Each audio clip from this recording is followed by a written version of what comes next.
रहा हूं कि जो डिबेट का पूरा इशू है कि साहब इसके पास लैंड बहुत है, नहीं इनकम कब है, मैंने आपको स्पेसिफिकली बताया। आ रहा हूं सर, मैं आ रहा हूं ना। इस पर क्लेम किया जा रहा है। मैं एक बात जानना चाह रहा हूं कि अगर ये क्लेम हो रहा है, अगर कहीं कोई जमीन है वक्त की, और अगर वो क्लेम हो रहा है तो इसमें बुराई क्या है? क्योंकि अगर क्लेम हो रहा है तो उसके सब जगह हो रहा है ना सर। अरे सर्वथा सर, कहीं नहीं हो रहा सर, हर जगह हो रहा है सर। सुन ही नहीं रहे आप। नहीं आप प्लीज बोलिए, मैं सिर्फ आपको क्लियर कर रहा हूं। मुझे अनइंटरप्टेड 1 मिनट दें आप सर। दो मिनट अनइंटरप्टेड बोलिए सर। मुझे बोलने दें सर। देखिए, अगर वक्त क्लेम कर रहा है किसी जमीन पर तो उसके पास कागजात होंगे, और पहली बात यह है कि अगर कागजात होंगे तभी वो क्लेम कर रहा है। और आखिर कैसे कहा जा रहा है? देखिए, 2-3 बातें हैं। वक्त की संपत्ति का मतलब क्या होता है? देखिए, और आपने कहा कि साहब 1700% बढ़ गया। पहले तो हम लोग जान लें कि आखिर संपत्ति बढ़ क्यों रही है। क्योंकि वक्त का मतलब यह हुआ कि तमाम ऐसे मुस्लिम कम्युनिटी हैं जो मस्जिद बनवाते हैं, कब्रिस्तान में डोनेट कर देते हैं, मजार में डोनेट कर देते हैं, ईदगाह में डोनेट कर देते हैं, और डोनेट करके वो ईश्वर के नाम पे, अल्लाह के नाम पे वो जमीन को वक्फ कर देते हैं। तो जब हर साल एक लंबी चौड़ी प्रॉपर्टी, काफी प्रॉपर्टी अगर वो वक्फ की जा रही है तो नो डाउट कि इस तरीके का इजाफा होना कोई बुरी बात नहीं है। इजाफा होगा ही होगा। 47 से लेके अब तक तमाम लोगों ने अब जो भी मस्जिद बनवाया अपनी जमीन पे वो वक्फ कर दिया, कब्रिस्तान में वक्फ कर दिया, तमाम तरीके के मजार में वक्फ कर दिया, तो बढ़ना लाजिम है। एक बात। दूसरी बात, आपने कहा इनकम नहीं होता गिफ्ट कर दी। मैं जानना चाह रहा हूं। नहीं, मैं आपसे जानना चाह रहा हूं एयरपोर्ट किसने, नहीं मैंने आपको बोलने दिया 2.5 मिनट। अरे सर, नहीं अभी आपने मुझे बोला लोग डोनेट करते नहीं। देखिए, let's have a very systematic debate. Aziz Khan sahab, important है इसलिए बोलने दिया आपको। आप मुझे प्लीज बताइए, भारत की संसद। अच्छा बोलिए जल्दी बोलिए सर। आगे मत बोलने देना, ये आखिरी बार बोलने दो, खत्म करिए। मैं कह रहा हूं, आखिर इनकम कब्रिस्तान से क्या इनकम लेना चाहते हैं आप? दरगाह से क्या इनकम लेंगे? मस्जिदों से क्या इनकम लेंगे? मजार से क्या इनकम लेंगे? ईदगाह से क्या इनकम लेंगे? तमाम एक बड़े 90% जो जगह है वो इस तरीके की संपत्ति है। इस तरीके की संपत्ति से मैं विजय जी और सतीश जी के पास आऊं, पूछता हूं मैं, और पूछता है भारत। मैं, अजीज खान साहब, जवाद साहब और Adil ji, me versus 3। Thank you very much. Ajay ji आ रहा हूं, जस्ट गिव मी 30 सेकेंड्स। आपने कहा किसी ने कुछ दान किया, किसी ने कुछ दान किया। 1700%, 1700%, 1700% लैंड बैंक में इजाफा हुआ इस तरीके से क्योंकि भारत के मुसलमानों ने वक्फ बोर्ड में दान दिया। 1 मिनट के लिए मान लिया आपकी बात, लेकिन मैं आप तीनों महान अनुभवों से पूछ रहा हूं एक एक करके, ये मुझे बताए। और पूछता है भारत, पार्लियामेंट किसने गिफ्ट दी? एयरपोर्ट किसने गिफ्ट दिया? पूरा का पूरा गोल्फ लिंक्स किसने आपको गिफ्ट दे दिया? पूरी की पूरी अमृता शेरगिल मार्ग गिफ्ट दे दिया आपको। पृथ्वीराज रोड गिफ्ट दे दिया आपको। पूरी की पूरी मंगोलपुरी गिफ्ट दे दिया आपको। पूरा का पूरा बसंत कुंज गिफ्ट दे दिया आपको। 43% लखनऊ गिफ्ट दे दिया। 60% दिल्ली गिफ्ट दे दी। You have to be practical at points. कहीं तो कुछ तो संदर्भ लाइए, ये बेतुकी बात है। किसी ने, मैं मान सकता हूं लोग दान देते हैं और दान देना अच्छी बात है, मैं खराब नहीं मानता। अगर कोई अपना खेत खलिहान, अगर किसी ने कोई कुछ बनाता है, किसी ने शमशान कुछ बनाया, अपनी जमीन दी किसी चीज के लिए और वो वक्फ के नाम कर दी, मैं मानता हूं। आप कह रहे हैं कि संसद भवन आपकी जमीन पे बना है, वक्फ की जमीन पे बना है।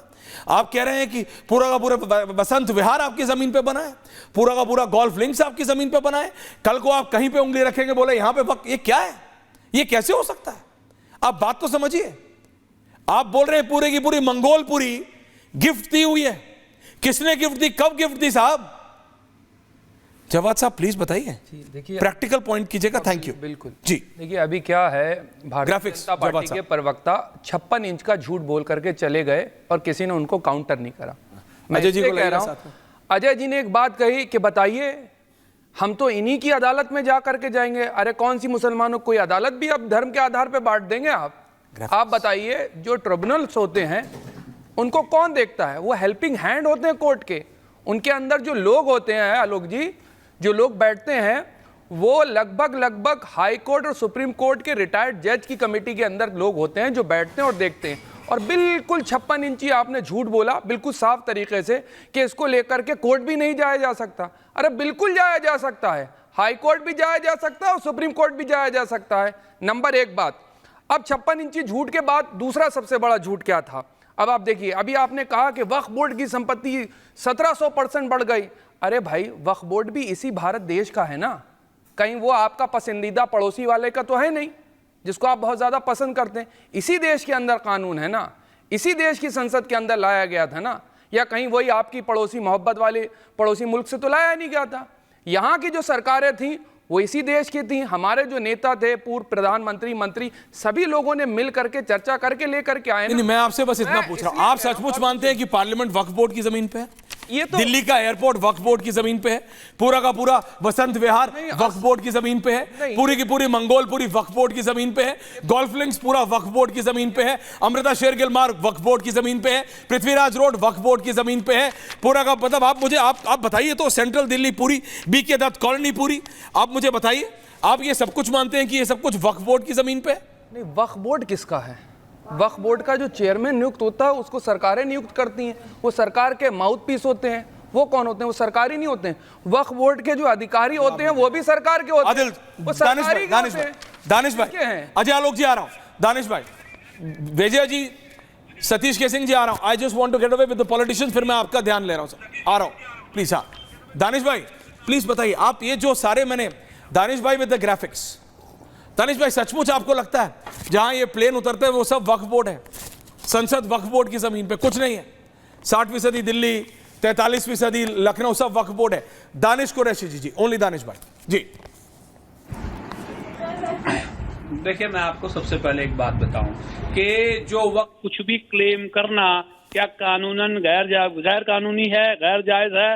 मतलब एक तरफ तो आप ये कहेंगे कि अगर कोई मंदिर के नाम पे 500 साल और 1000 साल पुराना कुछ क्लेम करेंगे तो उसके लिए तो अदालत में जाया जा सकता है, लेकिन वक्फ बोर्ड के मालिक अगर मुझे बताइए, बोर्ड के आज तक नहीं, अभी तक नहीं, मैं आपको रोकूंगा नहीं, मैं पूरा आपको टाइम दूंगा, अभी बहुत टाइम है, सिर्फ इतना बताइए 47 से लेके आज तक, मैं एक राजनेता के तौर पे, एक आप बहुत सेंसिबल आदमी, आप बहुत सीनियर आदमी, पूछ रहा हूं, एक ऑर्गेनाइजेशन, और ये मतलब किसी पिक्चर या कोई बात नहीं हो रहा कि किसी ने ताजमहल बेच दिया, ये कोई बंटी बबली वाली बात नहीं हो रही, मैं आपसे पूछ रहा हूं, एक संस्था या एक व्यक्ति बताइए जिसने ये दावा किया हो कि संसद से लेके एयरपोर्ट, गोल्फ लिंक से लेके बसंत विहार, मंगोलपुरी से लेके और शांति निकेतन सब वक्फ बोर्ड की जमीन है, ये मेरा है, मुझे दे दो। कब बोला, किसने बोला? एयरपोर्ट से लेके भारत की संसद तक। जी जी जी जी जी, सुनिए, मैं आपको बताऊं, अगर सुनिए मेरी बात, मैं आपको बताऊं, आप अगर जाएंगे तो अहमदाबाद के अंदर में एक जगह है, वो जो पूरा गांव है वो हिजरती 938 एकड़ का पूरा गांव है, जिसमें पूरा नए अहमदाबाद शहर आबाद हुआ है। कितना? 60,000 करोड़ का सुप्रीम कोर्ट का ऑर्डर है, अगर चाहिएगा तो मैं दे दूंगा, और वो नाम है अमजद अली गजनफर अली बुखारी के नाम से जजमेंट है, जिसमें 60,000 करोड़ की प्रॉपर्टी चुकाने का दावा है, जिसमें गुजरात सरकार ने नादारी लिखा दी है कि हमारे पास पैसा नहीं है। अब